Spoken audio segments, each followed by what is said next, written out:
Hello বন্ধুরা, দেখুন আমরা একটা গভর্নমেন্ট সার্ভিস করতে গেলে আমাদের 60 বছর হয়ে গেলে রিটায়ার হয়ে যায়। কিন্তু গভর্নমেন্টের যারা এমপি, এমএলএ, মন্ত্রী, প্রধানমন্ত্রী, মুখ্যমন্ত্রী সব 60-এর ঊর্ধ্বে আছে আমাদের দেশে, রাজ্যে, সব জায়গায়। তাহলে এদের তো রিটায়ার হওয়া উচিত, আইনটা সবার জন্যই করা উচিত। মানে 60-এর ঊর্ধ্বে যে সে আর সরকারের কোনো ব্যাপারে থাকবে না, এটাই তো করা উচিত। জনসাধারণের জন্য একটা আইন, আর নিজের মানে যারা শাসনে আছে তাদের আলাদা আইন হবে না তো? একটা ভারতবর্ষের একটা আইন করা উচিত।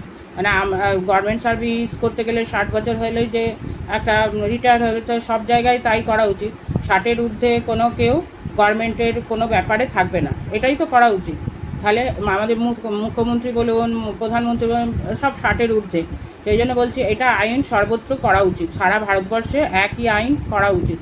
জনসাধারণের জন্য যেরকম এমপি, এমএলএ, মন্ত্রী সবার জন্য একই করা উচিত। এটাই মানে 60 বছরের ঊর্ধ্বে কেউ আর মানে এতে ইলেকশনে দাঁড়াতে পারবে না, এটা করা উচিত আমার মতে।